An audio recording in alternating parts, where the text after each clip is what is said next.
રાજકોટની બીડી પટેલ કન્યા છાત્રાલયમાં દુષ્કર્મનો મામલો ગોંડલના ડીવાયએસપી કિશોર ઝાલાએ પ્રેસ કોન્ફરન્સ યોજી તે સમગ્ર મામલે અત્યાર સુધીમાં મધુ ઉર્ફે મધુકાંત ટાઢાણીની ધરપકડ કરવામાં આવી છે. મધુ ઉર્ફે મધુકાંત ટાઢાણી અને ગ્રામ્ય પોલીસના નિવેદનમાં ફેરફાર. દુષ્કર્મના આરોપી મધુએ વિડીયો સોશિયલ મીડિયામાં વાયરલ કરીને કહ્યું હતું કે હું સામે ચાલીને પોલીસ સમક્ષ હાજર થાઉં છું. ગ્રામ્ય પોલીસે પ્રેસમાં કહ્યું હતું કે આરોપીએ અમને ભરૂડી ટોલ નાકેથી ઝડપી પાડ્યો છે. મધુ ઉર્ફે મધુકાંત ટાઢાણીના અગાઉ 14 દિવસના રિમાન્ડ માંગ્યા છે. કોર્ટે 2 દિવસના રિમાન્ડ આપ્યા હતા. ફર્ધર રિમાન્ડ માંગની કોર્ટને અરજી ફગાવતા જ આરોપી જેલ હવાલે. દુષ્કર્મના અન્ય આરોપી પરેશ રાદડિયાની શોધખોળ મામલે 4 ટીમ બનાવવામાં આવી છે. પરેશ રાદડિયાએ પોલીસ ધરપકડથી બચવા આગોતરા જામીન અરજી કરી છે. વધુ વિદ્યાર્થીઓ ભોગ બની હોય તે પ્રકારની રજૂઆત અમારા સુધી નથી આવી. એડી પરવાડિયા હોસ્પિટલ ખાતે દુષ્કર્મની ઘટના નથી બની. જે કેસની ગુજરાતી સાથે કરશન બામટા, આટકોટ.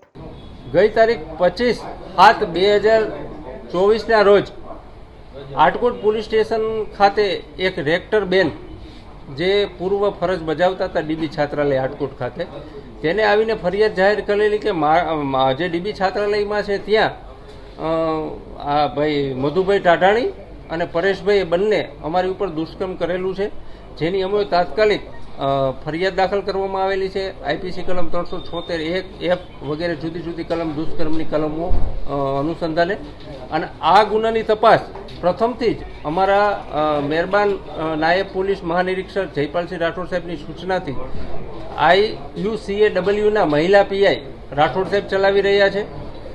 અને આ ગુનાના કામે જે નાસ્તા ફરતા આરોપી હતા તેને પકડવા માટે જુદી જુદી ટીમો મોકલેલી હતી. અને આ અનુસંધાને LCB પીઆઈ રાજકોટ ગ્રામ્યના ઓડેદરા સાહેબને હકીકત મળેલી, જેઓને અટક કરી ભરૂડી ટોલ નાકેથી તેઓને 2/8/2024ના રોજ અટક કરવામાં આવેલા મધુભાઈને. અને મધુભાઈએ આ ભોગ બનનાર આરે સંબંધ અગાઉ હતા એવું એને કબૂલ કરેલું છે, જે અનુસંધાને એની ધોરણસર અટક કરવામાં આવેલી છે.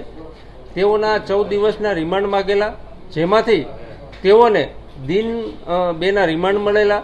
જે અનુસંધાને રિમાન્ડ દરમિયાન અમારા જે મહિલા પીઆઈ છે તેઓએ આ કામે સુરત તથા આજુબાજુ તપાસ કરેલી અને આ કામે વધારે પુરાવા મેળવવા માટે ફર્ધર રિમાન્ડ પણ માગવામાં આવેલા.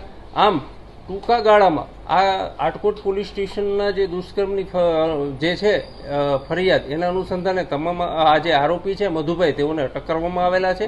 અને બીજા એની સાથે કોણ કોણ ને શું છે, કેવી રીતે ભાગ ભજવો એ અનુસંધાને પણ આ બાબતે હાલે તપાસ ચાલી રહી છે.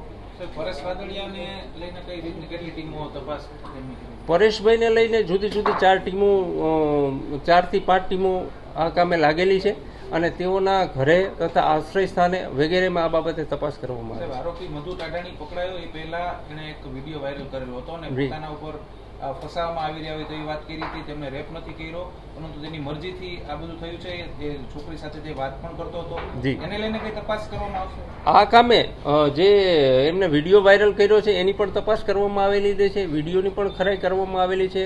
ક્યાંથી વિડીયો વાયરલ કર્યો, શું કામ વાયરલ કરેલો, એની પણ તપાસ ચાલુ છે.